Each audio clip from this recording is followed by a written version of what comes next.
Hello everyone, welcome to YouTube channel MV learning point. આજના વિડીયોમાં આપણે જોવાના છીએ 7th ઓક્ટોબર રિલેટેડ ખૂબ જ મહત્ત્વના અને ઇમ્પોર્ટન્ટ કરંટ અફેર્સના ક્વેશ્ચન, અને એ પણ ગુજરાતીમાં। ઓકે, તો એની પહેલાં જે મિત્રો ચેનલ ઉપર નવા હોય ચેનલને આ રીતે સબસ્ક્રાઈબ કરી બાજુમાં આ રીતે બેલ આઇકન પ્રેસ કરી દેવું, જેથી કરીને તમને આવનારા દરેક વિડીયોની માહિતી નોટિફિકેશનના માધ્યમથી મળતી રહેશે।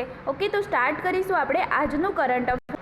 એમાં સૌથી પહેલો ક્વેશ્ચન છે, તાજેતરમાં વિશ્વ આવાસ દિવસ ક્યારે ઉજવવામાં આવ્યો છે? તો એનો જવાબ આવશે 5મી ઓક્ટોબર। આ ઇમ્પોર્ટન્ટ ક્વેશ્ચન હતો અને કહેવાનું રહી ગયું હતું, એટલા માટે આપણે આને ફરીથી કવર કરીએ છીએ। ઓકે, તો વિશ્વ આવાસ દિવસ એટલે કે વર્લ્ડ હેબિટેટ ડે, બરાબર, દર વર્ષે 5મી ઓક્ટોબરના રોજ નથી ઉજવાતો, યાદ રાખજો। દર વર્ષે જે ઓક્ટોબર મહિનાનો પ્રથમ સોમવાર, બરાબર, યાદ રાખજો, આ વર્ષે ઓક્ટોબર મહિનાના પ્રથમ સોમવારમાં 5મી તારીખ આવી હતી, એટલા માટે આપણે 5મી ઓક્ટોબરને વિશ્વ આવાસ દિવસ તરીકે સેલિબ્રેટ કર્યો છે, રાઈટ। કોના દ્વારા નક્કી કરવામાં આવ્યું હતું કે આ દિવસ ઉજવવામાં આવશે? તો UN દ્વારા, એટલે કે યુનાઇટેડ નેશન દ્વારા। ઓકે, અને બીજી વાત કરીએ તો આ જે દિવસ છે એ શું કામ ઉજવવામાં આવે છે? તો કે જે આપણા બધામાં આપણા શહેરો અને નાગરિકોના ભાવિને આકાર આપવાની શક્તિ અને જવાબદારી છે, એ એનો હેતુ છે, બરાબર। થીમ શું હતી? તો આ વર્ષની થીમ હતી એની હાઉસિંગ ફોર ઓલ, બરાબર, housing for all a better urban future, બરાબર, આ વર્ષની થીમ હતી, યાદ રાખજો।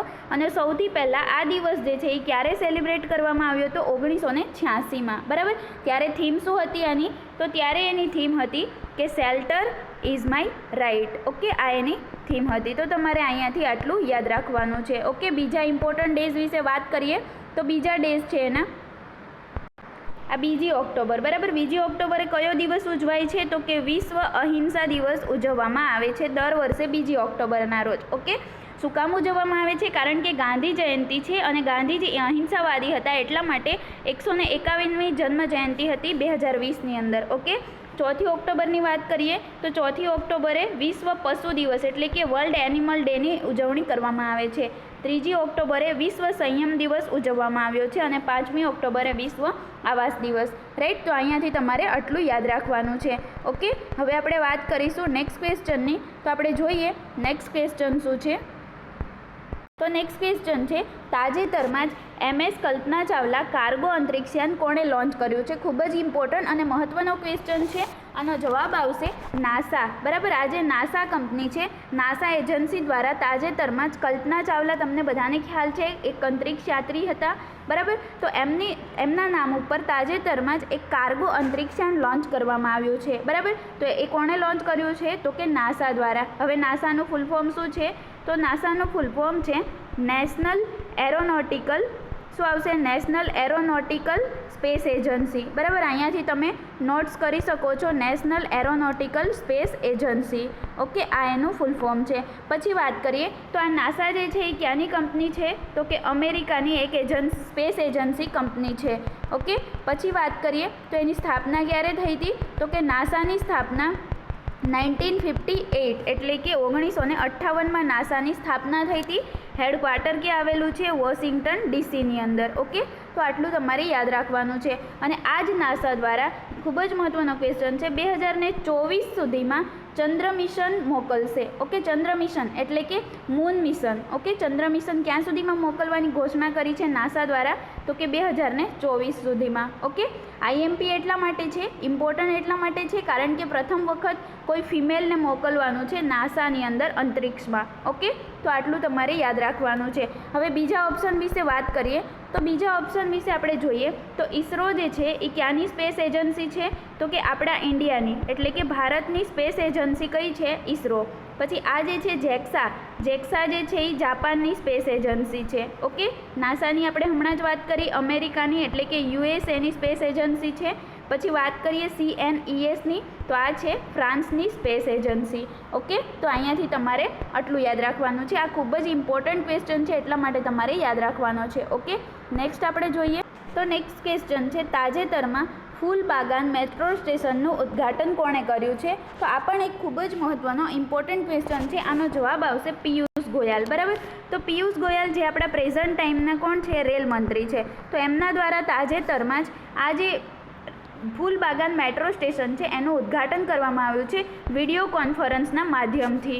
ઓકે, તો આટલું તમારે યાદ રાખવાનું છે. ઉદ્ઘાટન ક્યાં કરવામાં આવ્યું છે?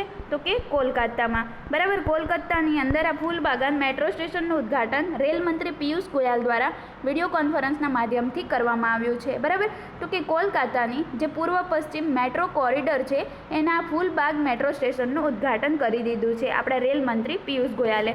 કેટલામાં ક્રમના રેલ મંત્રી છે? તો 44મા ક્રમના રેલ મંત્રી છે. ઓકે, હવે વાત કરીએ તો આ તો થયા 44મા ક્રમના. ઓકે, પરંતુ તમને એમ પૂછવામાં આવે કે સ્વતંત્ર ભારતના પ્રથમ રેલ મંત્રી કોણ હતા? તો એનું નામ છે જ્હોન મથાઈ. ઓકે, તો અહીંયાથી તમારે આટલું યાદ રાખવાનું છે. અને આ જે પિયુષ ગોયલ છે એમને 2019માં એટલે કે ગયા વર્ષે કનોટ પુરસ્કારથી સન્માનિત કરવામાં આવ્યા હતા. ઓકે, અને બીજું ઇમ્પોર્ટન્ટ અહીંયા રેલ વિશેનો ક્વેશ્ચન છે. બરાબર, સ્ટેશન તો આપણે બીજો ઇમ્પોર્ટન્ટ ક્વેશ્ચન પણ જોઈ લઈએ કે ભારતની, યાદ રાખજો, ભારતની પ્રથમ કિસાન રેલ. બરાબર, અહીંયા ખૂબ જ ધ્યાન આપવા જેવી બાબત છે. ભારતની પ્રથમ કિસાન રેલ ક્યાંથી ક્યાં સુધી ચલાવવામાં આવી છે? તો એ છે નાસિકના દેવલાલીથી. બરાબર, નાસિકના દેવલાલીથી બિહારના ધાનાપુર સુધી ચલાવવામાં આવી છે ભારતની પ્રથમ કિસાન રેલ. યાદ રાખજો, કિસાન રેલની વાત થાય છે. ઓકે, તો કિસાન રેલની વાત થાય છે. હવે આપણે જાણીએ કે આ તો કિસાન રેલની વાત છે. બરાબર, હવે આપણે વાત કરીશું દક્ષિણ ભારતની પ્રથમ કિસાન રેલ ક્યાંથી ક્યાં ચલાવવામાં આવી છે? તો એ ચલાવવામાં આવી છે આંધ્રપ્રદેશથી દિલ્હી સુધી. બરાબર, આંધ્રપ્રદેશથી દિલ્હી સુધી. તો અહીંયા ખૂબ જ ઇમ્પોર્ટન્ટ ક્વેશ્ચન છે. રિવિઝન કરવું હોય તો તમે નોટ્સ કરી શકો છો અથવા તો વિડીયોને ફરીથી તમે જોઈ શકો છો જેથી તમને ખ્યાલ આવી જાય. બરાબર, તો પહેલી ખાલી તમને દક્ષિણ ભારતની પૂછવામાં આવે પ્રથમ કિસાન રેલ તો એ આંધ્રપ્રદેશથી દિલ્હી સુધી ચલાવવામાં આવી છે. ઓકે, પરંતુ જો તમને ફક્ત ભારતની કિસાન રેલ પૂછવામાં આવે તો એ નાસિકના દેવલાલીથી બિહારના ધાનાપુર સુધી ચલાવવામાં આવી છે. ઓકે, તો અહીંયાથી તમારે આટલું ક્લિયર કરવાનું છે. હવે આપણે જોઈશું નેક્સ્ટ ક્વેશ્ચન. તો નેક્સ્ટ ક્વેશ્ચન છે તાજેતરમાં યુદ્ધ પર પ્રદૂષણ વિરોધી અભિયાનની શરૂઆત ક્યાં થઈ છે? એટલે કે કયા રાજ્યએ અથવા તો કયા કેન્દ્ર શાસિત પ્રદેશે કરી છે? તો એનો જવાબ આવશે દિલ્હી. બરાબર, તાજેતરમાં જ દિલ્હી જે છે એમના દ્વારા યુદ્ધ પ્રદૂષણ વિરોધી અભિયાનની શરૂઆત કરવામાં આવી છે. કોના દ્વારા કરવામાં આવી છે? તો એ કરવામાં આવી છે દિલ્હીના મુખ્યમંત્રી અરવિંદ કેજરીવાલ દ્વારા આની શરૂઆત કરવામાં આવી છે. ઓકે, તો અહીંયાથી તમારે આટલું યાદ રાખવાનું છે. ખૂબ જ ઇમ્પોર્ટન્ટ ક્વેશ્ચન છે. હવે દિલ્હીના મુખ્યમંત્રી કોણ છે? અરવિંદ કેજરીવાલ, અને એમના દ્વારા તાજેતરમાં યુદ્ધ પ્રદૂષણ વિરોધી અભિયાનની શરૂઆત કરવામાં આવી છે. બરાબર, દિલ્હીના મુખ્યમંત્રી અરવિંદ કેજરીવાલ છે તો ત્યાંના લેફ્ટનન્ટ ગવર્નરનું નામ શું છે? તો એમનું નામ છે અનિલ બેજલ. ઓકે, અહીંયાથી તમારે આટલું યાદ રાખવાનું છે. હવે શું કામ આની શરૂઆત કરવામાં આવી છે? તો એ પણ આપણે જોઈએ.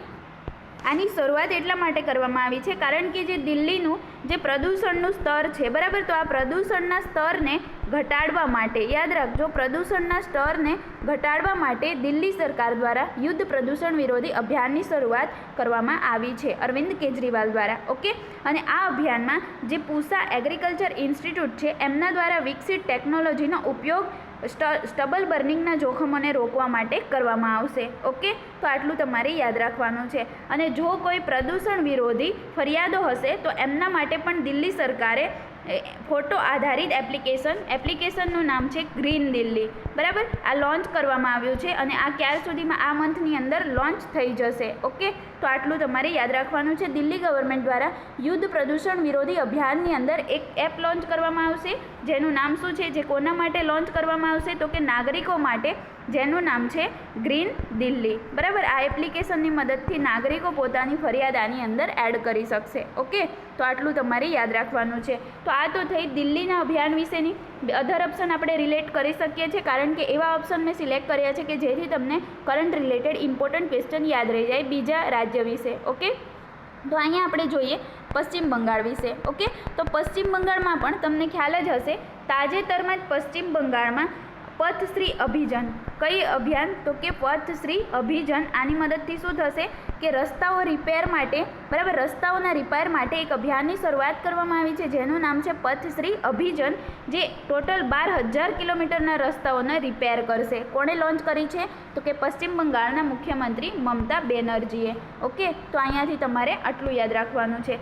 નેક્સ્ટ આપણે જોઈએ તો મહારાષ્ટ્ર રાજ્ય વિશે વાત કરીએ તો મહારાષ્ટ્રનો સાંગલી જિલ્લો, યાદ રાખજો, મહારાષ્ટ્રના સાંગલી જિલ્લામાં તાજેતરમાં જ એક અભિયાનની શરૂઆત કરવામાં આવી છે નો માસ્ક નો રાઇડ. ઓકે, એટલે શું કે જો તમે માસ્ક નહીં પહેરો તો તમને ડ્રાઇવિંગ કરવાનો પણ કોઈ અધિકાર નથી, એટલે કે ડ્રાઇવિંગ પણ ના કરી શકો. ઓકે, તો આ અભિયાન કોના દ્વારા ચલાવવામાં આવ્યું છે? મહારાષ્ટ્રના સાંગલી જિલ્લા દ્વારા. રાજસ્થાનની વાત કરીએ તો રાજસ્થાનના જોધપુર જિલ્લામાં પણ તાજેતરમાં જ નો માસ્ક નો સર્વિસ અભિયાનની શરૂઆત કરી દેવામાં આવી છે. ઓકે, તો અહીંયાથી તમારે આટલું યાદ રાખવાનું છે. ઓકે, હવે આપણે જોઈશું નેક્સ્ટ ક્વેશ્ચન. તો નેક્સ્ટ ક્વેશ્ચન છે, તાજેતરમાં એરપોર્ટ ઓથોરિટી ઓફ ઇન્ડિયાનું 100% સૌર ઉર્જાથી સંચાલિત કયું પ્રથમ એરપોર્ટ બની ગયું છે? ખૂબ જ ઇમ્પોર્ટન્ટ ક્વેશ્ચન છે, યાદ રાખજો. અહીંયા AAI કીધું છે. AAIનું ફૂલ ફોર્મ શું છે?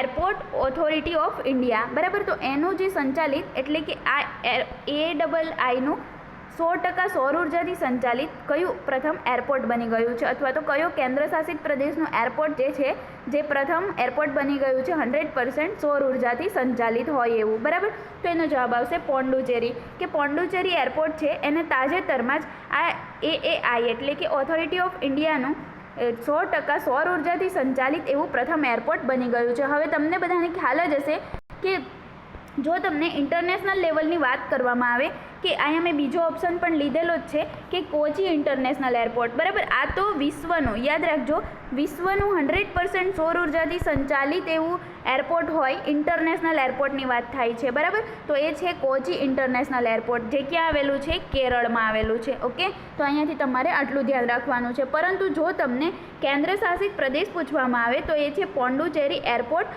અને જો તમને એવું પૂછવામાં આવે કે ઓથોરિટી ઓફ ઇન્ડિયાનું 100% સંચાલિત તો એ પોંડુચેરી એરપોર્ટ આવશે. બરાબર, પરંતુ જો તમને આખા વિશ્વનું 100% સંચાલિત રાજ્ય પૂછવામાં આવે તો એ છે કેરળની અંદર કોચી ઇન્ટરનેશનલ એરપોર્ટ. ઓકે, તો આટલું તમારે યાદ રાખવાનું છે.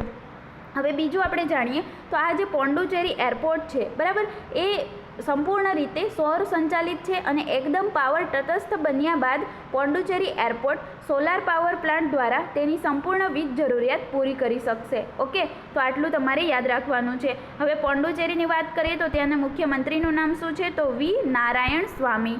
ઓકે, લેફ્ટનન્ટ ગવર્નર કોણ છે? તો એનું નામ છે ડૉક્ટર કિરણ બેદી. ઓકે, તમને બધાને ખ્યાલ છે કિરણ બેદી પ્રથમ મહિલા IPS ઓફિસર પણ રહી ચૂક્યા છે. ઓકે, તો આ ડૉક્ટર કિરણ બેદી કોણ છે? પોંડુચેરી એરપોર્ટના લેફ્ટનન્ટ ગવર્નર છે. ઓકે, તો અહીંયાથી તમારે આટલું યાદ રાખવાનું છે. બીજો ઓપ્શન આપણે ઓલરેડી ડિસ્કસ કરી લીધો છે. થર્ડ ઓપ્શનની વાત કરીએ ઇન્દિરા ગાંધી ઇન્ટરનેશનલ એરપોર્ટની, તો આ જે છે આ તાજેતરનો જ કરંટનો ક્વેશ્ચન છે કે કોરોના પરીક્ષણ સુવિધા છે. બરાબર, તો કોરોના પરીક્ષણ સુવિધા આપનારું પ્રથમ ઇન્ટરનેશનલ એરપોર્ટ પણ બની ગયું છે ઇન્દિરા ગાંધી ઇન્ટરનેશનલ એરપોર્ટ, જે ક્યાં આવેલું છે? દિલ્હીમાં આવેલું છે. ઓકે, તો અહીંયાથી તમારે આટલું યાદ રાખવાનું છે. આપણો જવાબ શું છે? તો કે એરપોર્ટ ઓથોરિટી ઓફ ઇન્ડિયાનું 100% સૌર ઉર્જાથી સંચાલિત તાજેતરમાં જ કયું એરપોર્ટ પ્રથમ બની ગયું છે? તો એ છે પોંડુચેરી એરપોર્ટ. અને પોંડુચેરી એક કેન્દ્ર શાસિત પ્રદેશ પણ છે, એટલે કે યુનિયન ટેરેટરી ઇંગ્લિશમાં કહીએ તો. ઓકે, તો આટલું તમારે યાદ રાખવાનું છે આ ક્વેશ્ચનની અંદર. હવે આપણે જોઈશું નેક્સ્ટ ક્વેશ્ચન. તો નેક્સ્ટ ક્વેશ્ચન છે, તાજેતરમાં DRDO દ્વારા કઈ ફ્લાઇટનું સફળતાપૂર્વક પરીક્ષણ કરવામાં આવ્યું છે? યાદ રાખજો, અહીંયા તમને ફ્લાઇટ પૂછ્યું છે. બરાબર, મિસાઇલ એવું નથી પૂછ્યું, તો ખાસ ધ્યાન રાખવાનું છે કે તાજેતરમાં DRDO દ્વારા કઈ ફ્લાઇટનું સફળતાપૂર્વક પરીક્ષણ કરવામાં આવ્યું છે? તો એનો જવાબ આવશે સ્માર્ટ. બરાબર, તો સ્માર્ટનું ફૂલ ફોર્મ બહુ મોટું છે, તો સ્માર્ટ જે છે એનું ફૂલ ફોર્મ આપણે જાણી લઈએ. તો એનું ફૂલ ફોર્મ છે સુપરસોનિક મિસાઇલ. શું છે? Supersonic missile assisted release of torpedo. Okay, તો આ એનું ફૂલ ફોર્મ છે, તમારે યાદ રાખવાનું છે. અને તાજેતરમાં જ DRDO દ્વારા સ્માર્ટ ફ્લાઇટનું સફળતાપૂર્વક પરીક્ષણ પણ કરવામાં આવ્યું છે. હવે જાણીએ કે પરીક્ષણ ક્યાંથી કરવામાં આવ્યું છે. તો પરીક્ષણ કરવામાં આવ્યું છે ઓરિસ્સાના જે દરિયાકાંઠે આવેલા વ્હીલર આઇલેન્ડ. બરાબર, ઓરિસ્સાના દરિયાકાંઠે વ્હીલર આઇલેન્ડ આવેલો છે. તો આ આઇલેન્ડ પરથી DRDOએ સ્માર્ટ નામની ફ્લાઇટનું સફળતાપૂર્વક પરીક્ષણ પણ કરી લીધું છે. ઓકે, સ્માર્ટ જે છે એ કોના દ્વારા ડેવલપ કરવામાં આવ્યું છે? તો ઘણી બધી DRDO દ્વારા વિકસિત પ્રયોગશાળાઓ દ્વારા આ જે સ્માર્ટ ફ્લાઇટ છે એનું નિર્માણ કરવામાં આવ્યું છે. તો એ કઈ છે એ પણ આપણે જાણી લઈએ, કારણ કે એક્ઝામની અંદર ઘણી વખત પૂછાઈ જાય છે કે કઈ આમાં સામેલ હતી. તો એક તો છે DRDL પ્રયોગશાળા. બરાબર, DRDL. બીજી છે RCI હૈદરાબાદ. અને થર્ડ છે ADRDE. Okay, ADRDE. અને ફોર્થ વાત કરીએ તો NSTL. બરાબર, અને એક છે DRDO, બરાબર. તો આટલી જે છે આ ટોટલ 5 પ્રયોગશાળાઓ ભેગી થઈને સ્માર્ટ ફ્લાઇટનું નિર્માણ કર્યું છે એમના દ્વારા. ઓકે, તો આટલું તમારે યાદ રાખવાનું છે. હવે DRDOની વાત થાય છે તો DRDO વિશે આપણે ડિસ્કશન કરી લઈએ. તો DRDOનું ફૂલ ફોર્મ શું છે? તો એનું ફૂલ ફોર્મ છે defence research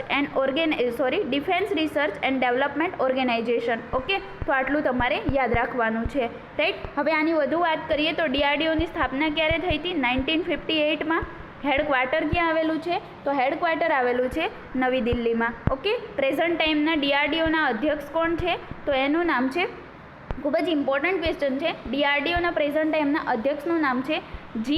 Satish Reddy. Okay, તો આટલું તમારે યાદ રાખવાનું છે આ ક્વેશ્ચનની અંદર. હવે બીજા ઓપ્શનની વાત કરી લઈએ તો અહીંયા બધી મેં મિસાઇલ લીધી છે. પહેલી ફ્લાઇટ છે જેનું સફળતાપૂર્વક પરીક્ષણ કરવામાં આવ્યું છે DRDO દ્વારા.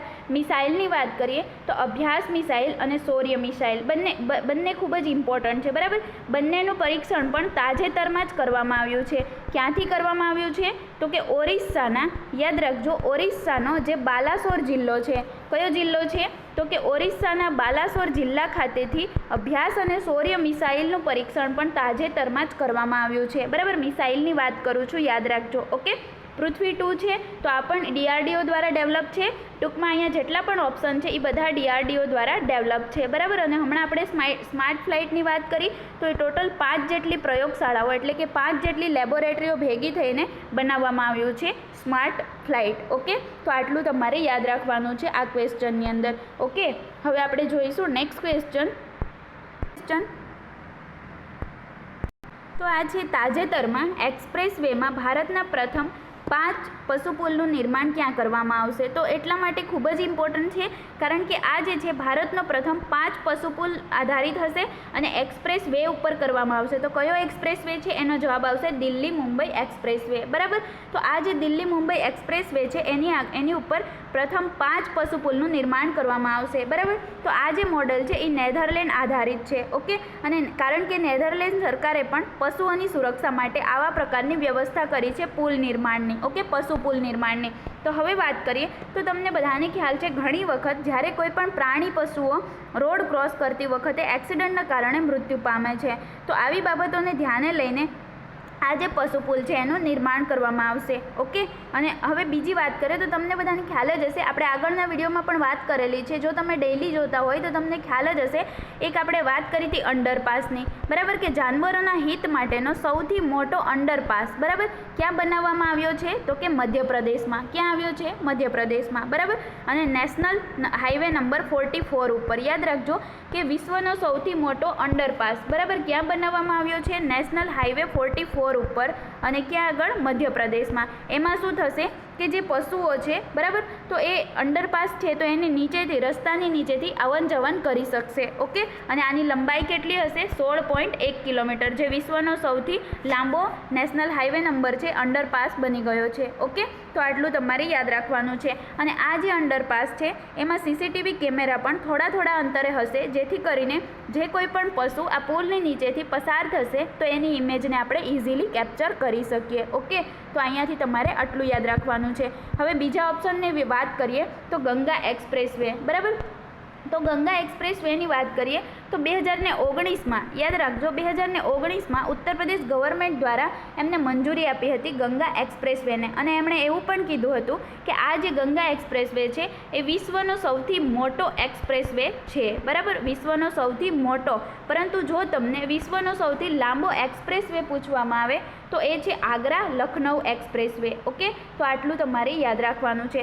હવે આપણે જાણી લઈએ કે એક્સપ્રેસ વે અને આ જે નેશનલ હાઈવે છે, બરાબર, તો એની વચ્ચે ડિફરન્સ શું છે. જેને ના ખબર હોય એને જાણી લેવું, બરાબર. તો એક્સપ્રેસ વે એટલે એવા રસ્તા કે એમાં વધારે રસ્તા નથી હોતા, બરાબર, એટલે કે કોઈ બીજા રસ્તાઓ આવીને મેઇન રસ્તાને નથી મળતા, એટલે કે કોઈ પણ જગ્યાએથી ક્રોસિંગ નથી થતું અને સીધા જ રસ્તાઓ હોય છે એક્સપ્રેસ વેની અંદર. જ્યારે નેશનલ હાઈવેની અંદર શું થાય કે રસ્તાઓનો મુખ્ય આધાર પણ કહેવામાં આવે છે નેશનલ હાઈવેને, જે બધા શહેરોને જોડે છે. સાથે સાથે દાખલા તરીકે કોઈ પોર્ટ હોય, બંદર છે કે રાજધાની છે, બરાબર, તો આ બધી વસ્તુને જોડશે નેશનલ હાઈવે. ઓકે, તો આટલું તમારે યાદ રાખવાનું છે એક્સપ્રેસ વે અને નેશનલ હાઈવે વિશે. ઓકે, પછી આપણો જે જવાબ છે એ શું આવશે તો કે 5 પશુ પુલનું નિર્માણ ક્યાં કરવામાં આવશે, કયા એક્સપ્રેસ વે ઉપર, તો એ કરવામાં આવશે દિલ્હી મુંબઈ એક્સપ્રેસ વે ઉપર. ઓકે, તો હવે આપણે જોઈશું નેક્સ્ટ ક્વેશ્ચન. તો નેક્સ્ટ ક્વેશ્ચન છે તાજેતરમાં કયા રાજ્યની ડલ્લે ખુરસાની મિર્ચીને જીઆઈ ટેગ મળ્યો છે. બરાબર, એટલે શું, આ એક મરચાંનું નામ છે, એક મરચાંની જાતિ છે ડલ્લે ખુરસાની. બરાબર, તો આ જે મરચાં છે એને જીઆઈ ટેગ આપવામાં આવ્યો છે. પહેલાં તો જાણી લો જીઆઈનું ફૂલ ફોર્મ શું છે, તો જીઓગ્રાફિકલ ઇન્ડિકેશન. બરાબર, તો આ એનું ફૂલ ફોર્મ છે. અને આ જ ખુરસાની મિર્ચી છે ડલ્લે ખુરસાની સિક્કિમ રાજ્યની. બરાબર, જેને તાજેતરમાં જીઆઈ ટેગ મળ્યો છે. જીઆઈ ટેગ એટલે શું, તો કે જીઆઈ ટેગ એક એવી વસ્તુને મળે છે, એવી પ્રોડક્ટને આપવામાં આવે છે કે જે સ્પેશિયલ હોય એ વિસ્તારની અંદર, એટલે કે પોતાના ક્વોલિટી માટે એ વિસ્તારની અંદર ફેમસ હોય, તો એવા પ્રોડક્ટને જીઆઈ ટેગ આપવામાં આવે છે. જે પ્રોડક્ટને આ ટેગ મળે તે પોતાની આંતરરાષ્ટ્રીય ઓળખાણ બનાવી લે છે. ઓકે, તો આ ડલ્લે ખુરસાની મિર્ચીને સિક્કિમની છે, એમને તાજેતરમાં જીઆઈ ટેગ આપવામાં આવ્યો છે. બરાબર, સિક્કિમની છે તો સિક્કિમની વાતો કરીએ તો સિક્કિમ રાજ્યના પ્રેઝન્ટ ટાઈમના મુખ્યમંત્રીનું નામ શું છે, તો કે પ્રેમસિંહ ગોલે. ઓકે, રાજ્યપાલ કોણ છે, ગંગા પ્રસાદ. રાજધાનીની વાત કરીએ તો રાજધાની શું છે, ગંગટોક. ઓકે, તો અહીંયાથી તમારે આટલું યાદ રાખવાનું છે. અને સિક્કિમ રિલેટેડ એક મહત્ત્વનો ક્વેશ્ચન યાદ રાખવાનો છે. આ જે સિક્કિમ છે એ જૈવિક ખેતી લાગુ કરનારું, યાદ રાખજો, જૈવિક ખેતી લાગુ કરનારું ભારતનું પ્રથમ રાજ્ય પણ બની ગયું છે સિક્કિમ. ઓકે, તો આટલું તમારે યાદ રાખવાનું છે. હવે જીઆઈ ટેગની વાત કરીએ છીએ તો અધર ઓપ્શન રિલેટ કરે છે, તો એ પણ આપણે જોઈ લઈએ. તમિલનાડુ. ઓકે, તો આ જે તમિલનાડુ છે એની જે ડિંડીકુલા તાડા, બરાબર, એટલે કે ગયા વર્ષે 2019માં આની જે ડિંડીકુલા તાડા અને કડાંગી સાડી જે છે, બરાબર, એને ગયા વર્ષે જ ટેગ આપવામાં આવ્યો હતો, જીઆઈ ટેગ. જ્યારે ઓરિસ્સાની વાત કરીએ તો ઓરિસ્સાના જે ગયા વર્ષે કંધમાલ હલ્દી છે, બરાબર, ઓરિસ્સાની જે કંધમાલ હળદરનું નામ છે, એક હળદરની જાતિ છે, તો આને ગયા વર્ષે જ જીઆઈ ટેગ આપવામાં આવ્યો હતો. કેરળની વાત કરીએ તો કેરળનું જે મયુર હુડ છે, બરાબર, મયુર હુડ એને ગયા વર્ષે જ જીઆઈ ટેગ આપવામાં આવ્યો હતો. તો આટલું તમારે યાદ રાખવાનું છે આ ક્વેશ્ચનની અંદર. આપણો જવાબ શું છે, ડલ્લે ખુરસાની મિર્ચી ક્યાંની છે, તો કે સિક્કિમની, જેને તાજેતરમાં જ જીઆઈ ટેગ આપવામાં આવ્યો છે. ઓકે, તો આટલું તમારે યાદ રાખવાનું છે.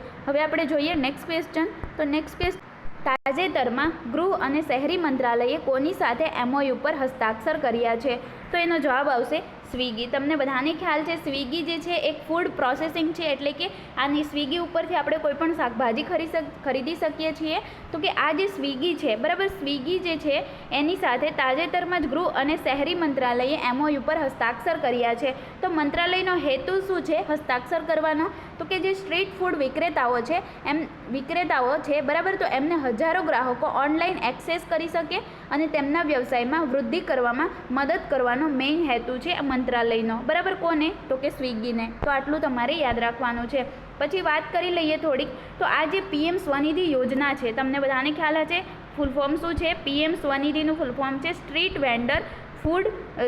ઓકે, સ્ટ્રીટ ફૂડ વેન્ડર્સ લખ્યું છે, સ્ટ્રીટ ફૂડ વેન્ડર્સ આત્મનિર્ભર નિધિ યોજના. બરાબર, તો આ જે છે આ યોજના અંતર્ગત સરળ બની શકે છે આ જે ફૂડ પ્રોસેસિંગ છે એ. બરાબર, તો આ એમઓયુનો મેઇન હેતુ શું છે, તો એનો હેતુ છે કે મંત્રાલય અને સ્વિગી જે છે, બરાબર, આ બંને શું કરશે, એકબીજા પર હસ્તાક્ષર સાઇન કર્યા છે. ઓકે, તો આના દ્વારા અમદાવાદ, ચેન્નઈ, દિલ્હી, ઇન્દોર અને વારાણસી જેવા 5 શહેરોમાં 500 વિક્રેતાઓને ઓન બોર્ડિંગ દ્વારા પાયલોટ પ્રોગ્રામ ચલાવવામાં આવશે. અને જો આ પાયલોટ પ્રોગ્રામ સફળ થશે તો એને પૂરા દેશની અંદર લાગુ કરવામાં આવશે. બરાબર, તો આટલું તમારે યાદ રાખવાનું છે કે આ જે હસ્તાક્ષર કરવામાં આવ્યા છે એનો મેઇન હેતુ આ છે. અને બીજું કે આ જે શહેરી મંત્રાલય અને બીજું સ્વિગી છે, બરાબર, તો આ જે બંને છે એમના દ્વારા એક એમઓયુ પર સાઇન કરવામાં આવ્યા છે. આપણે વાત કરી હમણાં જ, બરાબર, તો કે એનો હેતુ શું છે મંત્રાલયનો, તો કે સ્વિગીને વ્યવસાયમાં મદદ કરવાનો છે. ઓકે, અને આ જે પહેલ છે એ મંત્રાલયે મ્યુનિસિપલ કોર્પોરેશનો, FSSAI, સ્વિગી અને જીએસટી અધિકારીઓના મુખ્ય હોદ્દેદારો સાથે સંકલન કર્યું છે આ મંત્રાલય દ્વારા. ઓકે, તો આટલું તમારે યાદ રાખવાનું છે. તો પ્રેઝન્ટ ટાઈમના આપણા ગૃહ અને શહેરી મંત્રી કોણ છે, તો એનું નામ છે હરદીપસિંહ પુરી. ઓકે, પછી સ્વિગીની વાત કરીએ તો સ્વિગીના પ્રેઝન્ટ ટાઈમના CEO એટલે કે ચીફ એક્ઝિક્યુટિવ ઓફિસર કોણ છે, તો એનું નામ છે વિશાલ ભાટિયા. ઓકે, અને સ્વિગીની સ્થાપના ક્યારે થઈ હતી, તો 2013 2014માં. ઓકે, અને ક્યારે શોધવામાં આવી હતી આપણે વાત કરી 2014માં. હેડક્વાર્ટર ક્યાં આવેલું છે? તો બેંગ્લોર, કર્ણાટકમાં. ઓકે, તો આટલું તમારે યાદ રાખવાનું છે આ ક્વેશ્ચનની અંદર. હવે આપણે વાત કરીશું આપણો આજનો લાસ્ટ અને નેક્સ્ટ ક્વેશ્ચન છે, તાજેતરમાં જ અનફિનિશ પુસ્તક કોણે લખ્યું છે? તો એ લખવામાં આવ્યું છે પ્રિયંકા ચોપડા દ્વારા. તમે બધા પ્રિયંકા ચોપડાને તો જાણતા જ હશો, બરાબર. પ્રિયંકા ચોપડા કોણ છે? એક ફેમસ બોલિવૂડ એક્ટ્રેસ છે અને તાજેતરમાં જ પ્રિયંકા ચોપડા દ્વારા અનફિનિશ નામનું એક પુસ્તક લખવામાં આવ્યું છે. ઓકે, તો આ તમારે યાદ રાખવાનું છે. હવે આ પ્રિયંકા ચોપડાને 2019માં એટલે કે ગયા વર્ષે, બરાબર, યુનિસેફ દ્વારા, યાદ રાખજો, યુનિસેફ દ્વારા જે માનવતાવાદી પુરસ્કાર છે એમનાથી સન્માનિત કરવામાં આવ્યા હતા. ઓકે, પછી વાત કરીએ પ્રિયંકા ચોપડાની, તો જે મારાકેચ દેશ છે, બરાબર, આ દેશનું નામ છે મારાકેચ, બરાબર. તો આ મારાકેચ એવોર્ડ જે છે એ મેળવનાર પ્રથમ ભારતીય બની ગયા છે પ્રિયંકા ચોપડા. ઓકે, શેના માટે આપવામાં આવ્યો હતો મારાકેચ એવોર્ડ? તો કે ફિલ્મોમાં ઉત્કૃષ્ટતા માટે સન્માનિત કરવામાં આવ્યા હતા. હવે અહીંયા પુસ્તકની વાત થાય છે તો અધર ઓપ્શન રિલેટ કરશે. તો બીજા ઓપ્શન વિશે આપણે વાત કરીએ તો તાજેતરમાં જે કરણ જોહર છે, એક ડાયરેક્ટર છે, બરાબર, બોલિવૂડ ડાયરેક્ટર છે, તો એમના દ્વારા એક પુસ્તક લખવામાં આવ્યું છે જેનું નામ છે the big thoughts of little love. બરાબર, શું નામ છે? The big thoughts of little love. તો આ ખૂબ જ ઇમ્પોર્ટન્ટ છે, તમને બધાને ખ્યાલ હશે. કરણ જોહર દ્વારા 2 બાળકોને દત્તક લેવામાં આવ્યા છે, એટલે કે એડોપ્ટ કર્યા છે, અને એમના આધારિત આ પુસ્તક લખ્યું છે the big thoughts of little love. બરાબર.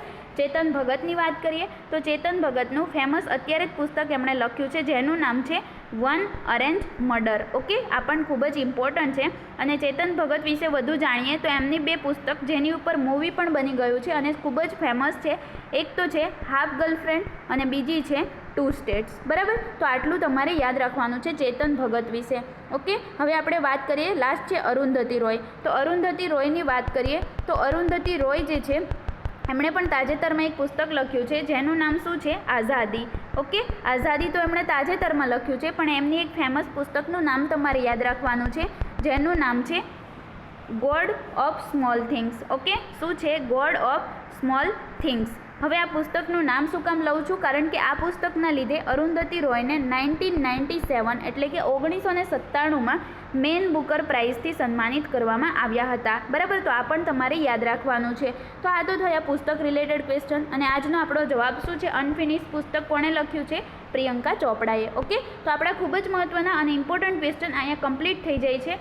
તો વિડીયો જોવા માટે થેન્ક યુ. અને જો તમને વિડીયો ગમ્યો હોય તો વિડીયોને એક લાઇક કરી દો. સાથે સાથે તમારા સ્ટડી રિલેટેડ ગ્રુપની અંદર એક શેર તો તમે કરી જ શકો છો, અને ચેનલને સબસ્ક્રાઈબ કરી બાજુમાં બેલ આઇકન પ્રેસ કરી દેવું, જેથી કરીને તમને આવનારા દરેક વિડીયોની માહિતી નોટિફિકેશનના માધ્યમથી મળતી રહેશે. Okay, thank you.